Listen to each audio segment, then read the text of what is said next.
Muito bem, vamos agora acelerar um pouco o processo, que são quase 10 horas. Já percebam uma certa inquietação do grupo. E vamos falar de algumas coisas técnicas. Medidas de posição. Algumas são características, né? A média, a moda, a mediana, a quartis. E as de dispersão. Amplitude, variância, desvio padrão e intervalo interquartil. Eu vou definir rapidamente isso aqui agora para vocês. E a moda nada mais é do que aquilo que a gente pratica todo dia, né? Por exemplo, calça jeans entrou na moda e não saiu. Outras modas, né? Calça de boca de sino, etc e tal, entraram na moda e saíram. Então tem uma série de modas que vigoram no presente momento e outras que desaparecem. Mas a moda nada mais é do que aquilo que é feito com mais frequência. Então uma medida é a moda de um certo conjunto de dados quando ela é a mais frequente. A mediana é o valor central. Se eu puser vocês todos aqui em fila, da pessoa com a menor altura e a pessoa com a maior altura, e contar. Vocês são, por exemplo, eu pego 11 de vocês, né? 11 pessoas em fila. E conto. Qual é o centro? Quem é a pessoa que está no centro da fila? Essa é a mediana. Tá ok? Então eu pego os primeiros 5, o sexto indivíduo vai ser o centro da fila. Aí eu tenho 5 para a esquerda e 5 para a direita. Então a mediana é o centro da fila. Aquele ponto que divide 50% do grupo para a direita e 50% para a esquerda. Tá bom? Oi? O número par. No caso de ser um número par, vamos dizer que sejam 10 pessoas em fila. Eu conto até a quinta pessoa, entre a quinta e a sexta pessoa está a mediana. Então não tem naquela fila uma pessoa, tem um valor entre a quinta e a sexta pessoa. Bem lembrado, professor Samishima, sempre bom mostrar essas coisas. Nós vamos praticar um pouquinho disso com o tempo, né? E a média, todo mundo aqui sabe fazer média, no bom sentido, né? Tá certo ou não? Não aquela média, né? De chegar, ô professor, beleza, tá, não é assim, estou dizendo a média aritmética, né?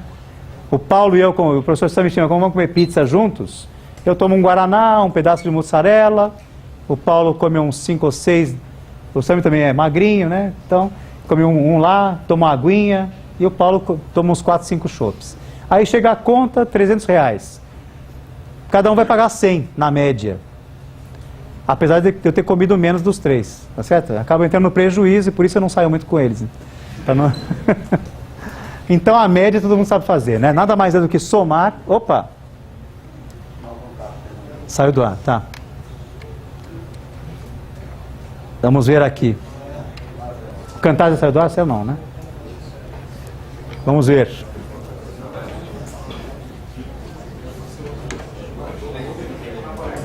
Ok. Fala, Guilherme. Na imagem é uma média aritmética, né? Certo. Uma média ponderada também seria... Não, para nós não interessa muito a ponderada.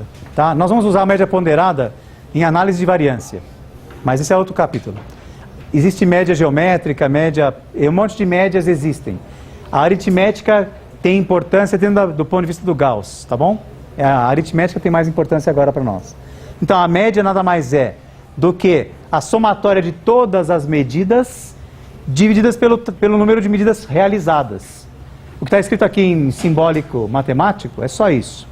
Número de medidas, a soma das medidas todas dividido pelo número de medidas feitas. Só isso, né? É fácil. Veremos muito média durante o curso, é importante. Um exemplo prático para vocês levarem agora rapidamente. Em certo momento lá no passado, no curso de patologia clínica, nós interessamos por mapear o colesterol dos nossos estudantes daqui da medicina. Então, convidamos a classe e alguns voluntários aceitaram ter uma coleta de sangue para ver como é que é o seu colesterol. E aí a gente fez essas anotações aqui. Aqui são pessoas reais, né, que foram amostradas. As letras não dizem respeito a pessoas reais, nem os números, porque é importante manter a privacidade e a sigilo dos dados, né, mesmo que sejam colegas de classe. Quando você está trabalhando com pessoas, lembrem-se, ninguém gosta de ver sua vida médica ou de saúde revelada, tá? Se o meu colesterol é baixo, se o meu colesterol é alto, pertence ao paciente, ele declara isso para quem ele quiser. Nós, como médicos, temos que resguardar os dados do paciente com sigilo. Então, toda pesquisa não pode revelar nomes, fotos e figuras das imagens das pessoas. Aqui já está ordenado convenientemente, né? Todos os 53 alunos que se dispuseram a fazer parte desse pequeno estudo. Olhando a tabela, eu tenho algumas impressões, né? Mas não está bom aqui, né? Para ver qual será a média, qual o desvio padrão. Vamos então medir. A moda, vejam que tem várias modas aqui. Tem 136, 141, 143, 145. Por quê? A moda não é um número só? Não necessariamente. Vejam de volta aqui, ó. Foi demais. Vejam aqui, ó. 141 aparece 2 vezes. 136 aparece também 2 vezes. Empatou. Então eu tenho 2 modas. 143 aparece 2 vezes. 145 aparece 2 vezes. Então a moda não é o valor mais frequente? Nesse caso, tem 4 valores que empatam com 2 medidas iguais. 2 vezes eles aparecem. Então a moda é boa para usar? Em estatística, não. Dá para fazer muita coisa com a moda? Não. A moda é praticamente inútil, tá? E isso tem um significado importante no que eu falei agora. Por isso que eu sou um cara fora de moda. Então, mediana. Mediana é o valor central. O que eu faço com os dados? Eu coloco tudo em fila e eu vou no valor do centro. Qual é o valor central? 162. Vamos lá, ó. Se vocês tiverem a paciência de contar quantos indivíduos tem até ali, vocês vão ver que tem 26. Até aqui, ó. Tem 26 indivíduos aqui e aqui, daqui para frente, tem 26 indivíduos. O valor central, não são 53 pessoas? Em fila, o valor central é a 27ª pessoa. Na fila, ordenada do menor para o maior valor. Então a mediana é 162.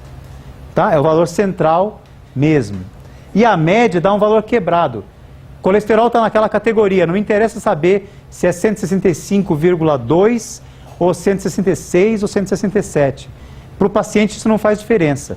Faz diferença se é 250, se é 90. Então assim, as grandes distâncias importam. Mas a medida dá um número inteiro. Mas não quer dizer que ele não é contínuo, ele é contínuo. Né? Então vejam que por ser contínuo, eu posso colocar no histograma, posso calcular a média do padrão e fazer uma curva normal. Vocês já estão aprendendo hoje que curva normal tem sentido para variável contínua. Porque eu quero justamente representar um fenômeno contínuo, variáveis contínuas. Tá bom? Então está aqui, ó. Calculei a média, a moda e a mediana. Vamos em frente. Vamos ver a amplitude de variação. Essa é uma forma de medir a dispersão do fenômeno, né? Eu sei que o menor valor é 117 desse grupo de estudantes, o maior é 252 e a amplitude de variação é 135 miligramas. É a ponta do processo, né? Amplitude mínimo e máximo são cálculos recorrentes quando eu estou apresentando dados, né? Mas eles são muito simples para descrever o fenômeno de dispersão. Eles dão margem e são afetados pelo que a gente chama de outlier. Outlier é aquilo que está fora da curva. Então, valores extremos, muito altos ou muito baixos, atrapalham a compreensão da amplitude. A amplitude fica um pouco falseada, né? Eu posso dizer que a variação habitual do colesterol tem amplitude 300, porque na minha amostra tinha alguém com colesterol de 80 e outro com 380. Entenderam a ideia? São 2 valores tão extremos que a amplitude ficou falseada. Na prática, a expectativa fisiológica do colesterol é variar em torno de uma centena de miligramas, entre 100 e poucos até 200. Menos de uma centena de variação. Então eu vou considerar a pessoa adequada fisiologicamente ao colesterol pela medida que varia entre 100 e pouquinhos até antes de 200. Então é menos de 100 a amplitude esperada de variação do colesterol numa pessoa saudável. Além disso, a distribuição dos dados não é levada em conta. A amplitude não está vendo, não está dando conta de entender como é que os dados estão distribuídos. É só nas pontas, é só quanto que ela variou. É pouco como informação. É um dado pobre, é uma informação pobre. Por isso, inventou-se a variância. E aí fica o segundo desafio do dia para vocês. Quem foi que inventou a variância? Turma A também está Está desafiada. Quem responder primeiro, ganha nossos parabéns, por enquanto, tá bom? Até que a gente estabeleça um critério uniforme de pontuação. Mas fica aí, vocês vão ter que descobrir quem foi que inventou a variância. A variância dá no mato? Existe um jardim de variâncias que eu posso colher e formar um buquê? Eu trouxe para você, meu amor, um buquê de variâncias. Olha que coisa linda. Não é nome de flor, variância é um nome inventado. Não existe a palavra variância em nenhuma língua, só em statiquês. Variância lembra variação. Mas se eu falo variação, variação não, é um sentido muito aberto. Então foi necessário, talvez, usar a palavra variância para distingui-la do uso comum de variação. Por quê? Variância é calculada ao quadrado. O que está escrito aqui para vocês agora? Vamos prestar atenção aqui para vocês repetirem depois em voz alta comigo. Ó. Variância, S ao quadrado, é igual à somatória da diferença de cada medida menos a média ao quadrado. Então, a somatória de cada medida ao quadrado da média sobre o número de medidas menos 1. Vocês conseguem repetir essa frase já ou não? Querem treinar um pouco depois antes de fazer isso? Então, próxima aula nós vamos repetir em voz alta o que é variância, tá? Vão para o banheiro e fiquem treinando lá, até repetir e sair direitinho, para a gente cantar juntos variância. Podíamos fazer uma música, né? Variância, não tem andança, faz variância. Né? Então, desvio padrão, mas variância, eu falo que variância é igual a 1043,53 miligramas ao quadrado por decilitro. O que quer dizer isso?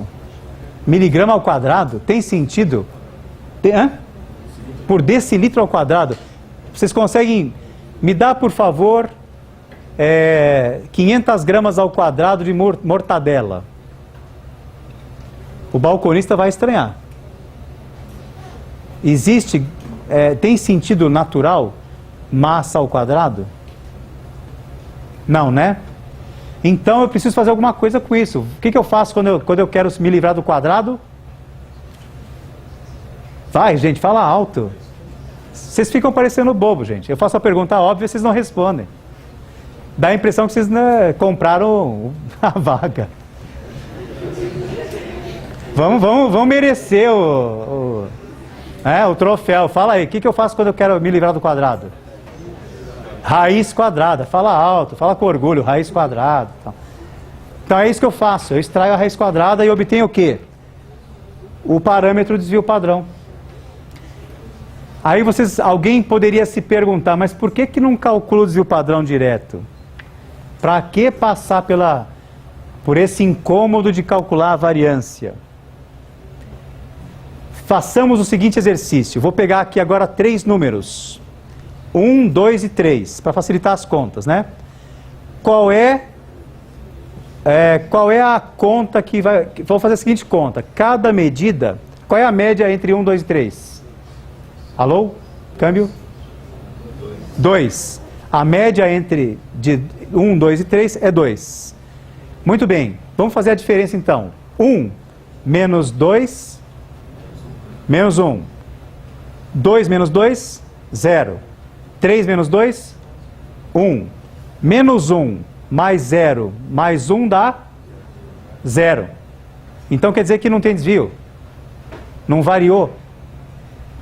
Por isso a gente usa o quadrado. Eu preciso eliminar o efeito relativo da posição. Porque vocês vão agora para casa, daqui um pouco, vão lá para o ICB, eu acho, não é isso? No caminho, façam experiências. Peguem 10 números ao acaso, calculem a média e depois façam essa brincadeira.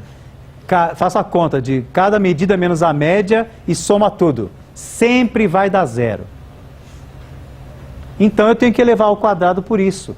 Eu preciso de uma etapa intermediária para fazer isso dar certo. Para chegar no desvio padrão, eu preciso elevar ao quadrado antes esta conta aqui, né? A somatória desta diferença sempre vai dar 0 se não for elevado ao quadrado. Saúde. E aí, divido por n menos 1. Tá bom? Ok. E aí, raiz quadrada, desvio padrão. Agora com o desvio padrão eu tenho sentido, né? Se eu falei que a média era 137 alguma coisa, e o desvio padrão é 32, o que eu quero dizer com isso? 137 menos 32 dá 105, correto? Mais ou menos? 137 mais 32 dá 169. Então eu posso dizer que a maioria, 68% dos meus pacientes, ou dos meus alunos, tem colesterol entre 105 e 169. Porque estão dentro de um desvio padrão de variação em torno da média. E é essa a ideia do desvio padrão, né? Ele é útil porque ele me dá uma dispersão em torno da média. Eu tenho uma... Pela curva normal, vocês vão ver que é muito interessante saber isso, porque eu tenho uma probabilidade daquilo ocorrer em torno da média. Eu tenho 68% de chance daquilo ocorrer em torno da média. Diga seu nome. Beatriz. A maioria das pessoas tem colesterol entre tanto e tanto. Essa maioria é sempre um número igual à maioria dos 68%. Esse número é um número característico. Se eu tiver 2 desvios padrão, Beatriz, eu vou a 95% das pessoas, da população. E se eu for a 3 desvios padrão, eu não ganho muito, eu vou a 99%. Mas eu não esgoto. Então, se eu puser 3 desvios padrão para a esquerda e para a direita da média, eu contemplo 99% da minha população sobre aquela variável, a dispersão daquela variável, tá bom? É isso aí, nós vamos ver isso na curva normal. Hoje ainda não vamos falar muito de curva normal, estou só introduzindo os conceitos básicos iniciais, tá? Então, variância está compreendido? Desvio padrão está compreendido? Nada de oferecer variância para a namorada no Valentine's Day, hein? Não é flor, tá certo? Bora! Tá aí para vocês, recordem, entendam, brinquem com o conceito para virar um meme também para vocês, tá bom? Não fiquem com cara de meme, pelo amor de Deus, eu quero que vocês memorizem. Coeficiente de variação é uma outra medida também interessante, porque ela relaciona desvio padrão contra a média, em porcentagem. Ela tem mais interesse em situações analíticas, em laboratório, quando eu tenho replicatas, tá? É uma medida relativa, é mais ou menos para dizer assim, quanto que o desvio padrão representa em termos proporcionais à média. Vocês já devem estar intuindo que eu prefiro trabalhar com desvio padrão pequeno, certo ou não? Se eu quero representar um fenômeno, eventualmente, minha preferência é que ele esteja contido numa faixa de variação menor. Portanto, desvio padrão pequeno implica em representar faixas estreitas de variação. Desvios padrões muito grandes fazem com que eu tenha uma dispersão muito longa. Então, o fenômeno fica difícil de estar sob controle. O coeficiente de variação é muito usado, então, em laboratório. Meramente, somente é isso, a relação do desvio padrão dividido pela média vezes 100 por 100. E aí eu tenho em porcentagem o valor, tá? Apenas isso, nada... para comparar replicatas é muito bom, né? Eu pego essa água aqui, vou lá no laboratório no Adolfo Lutz e fiquei curioso para saber como é que se faz a medida de bório.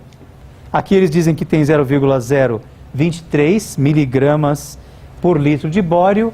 Eu vou lá e faço várias alíquotas, né? Pego várias amostras dessa água e passo no analisador de bório.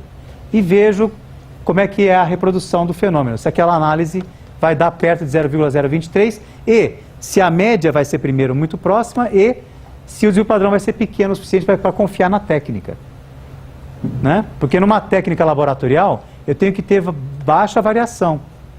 Eu não posso ter muita variação. Quando eu faço uma glicemia, eu tenho que garantir que aquela glicemia está muito próxima do valor verdadeiro. Então eu não posso ter coeficiente de variação alto na técnica analítica. Aí não é a estatística só, né? É a técnica bioquímica que eu estou usando, ou química. Mas isso é outra história, vocês vão ver em outro momento da vida da medicina. E agora vamos falar dos quartis, né? Quartil é 1/4. 1/4 é 25%, correto ou não? De acordo? 1/4 é 25%. Eu dividir em 4 partes, não é isso? 1/4. Vocês fizeram cara agora de what the fuck, que negócio é esse? O que ele está falando aqui, né? Vou começar a trazer uns memes para vocês aqui. Como é que eu vejo vocês daqui, tá? As carinhas. Não entenderam? Se eu dividir um queijo em 4, né? meu amigo novo, Thiago Nogueira, se eu pegar um queijo e dividir em quatro, aí eu vou ficar 1/4 para você e 3/4 para mim. Não é isso, não? Ou meio a meio, tá bom, 2/4 para você, 2/4 para mim. Se tiver um café, aí não vai ter jeito, aí tem que ser 3/4 para mim, não é isso? Não? Aí cai. Mas o quarto é isso, é dividir em 4 partes. Se eu pegar a variação do menor valor para o maior valor, do menor para o maior valor, eu posso estabelecer 4 regiões de frequência. Porque aqui tem que ter 25% das observações, que são abaixo, então, as menores observações, entre o quartil número 1, primeiro quartil, e o centro desta distribuição, eu tenho outros 25% das pessoas. Entre a mediana e o quartil terceiro, né, eu tenho mais 25%, e depois, acima dos 75%, eu tenho os outros 25%. É só um jeito de trabalhar. Por que isso aqui é útil, hein? Por que é interessante fazer isso? Porque eu tenho formas gráficas de representar isso.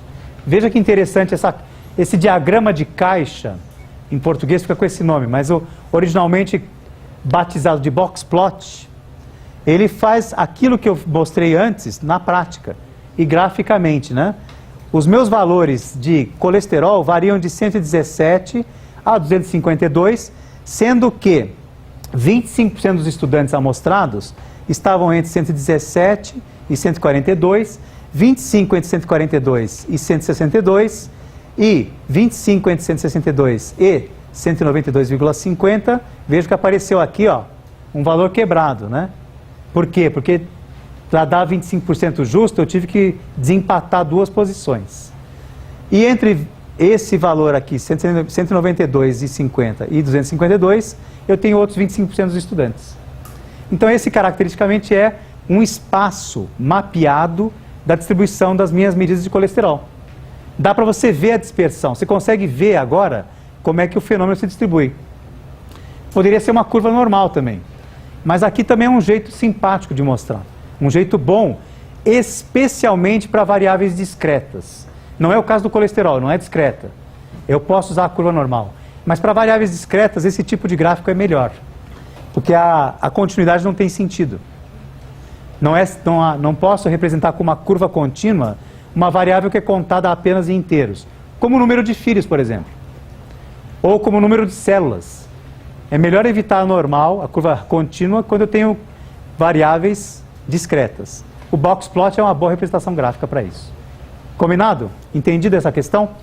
Ok. Um outro, olha como a natremia fica no box plot. A medida de sódio sérica no box plot tem essa cara aqui. O que são essas estrelinhas aqui, esses asteriscos? São os outliers. Lembra que eu tinha um valor lá de 116 de natremia? Tinha 170 de natremia? Esses valores não são fisiológicos. São valores que põem em risco a vida do paciente. Portanto, a natremia, aqueles valores extremos são fora da curva. Eles estão fora da curva. É preciso ser expurgado e tratado de modo diferente. Esses aqui são doentes, esses aqui são doentes. Esses aqui não são doentes. Eles estão numa distribuição dentro de uma faixa fisiológica de variação. Como se determina a faixa fisiológica? Eu preciso estudar o fenômeno. Tá legal? Muito bem, gente. Eu creio que chegamos ao final desta aula. Foi uma aula longa, mas é uma aula mais descontraída e não vai ser sempre assim, evidentemente. Hoje é o primeiro dia, é um dia que a gente precisa se conhecer, estar mais à vontade e vocês sentirem que vocês têm em nós pessoas que estão interessadas. Queremos que vocês aprendam, não que vocês passem de ano. Passar de ano é consequência, é fácil. O importante é sair daqui com as coisas bem aprendidas, levadas como bagagem para vocês. Deixo uma mensagem aqui, livros, onde essas leituras são possíveis. Haverá um capítulo desse livro aqui, disponível para vocês. O professor Paulo vai falar sobre isso agora. Vamos fazer um intervalo, tá bom? E assim, só uma última recomendação. Assistam Sherlock Holmes número 2 e divirtam-se no fim de semana. Obrigado.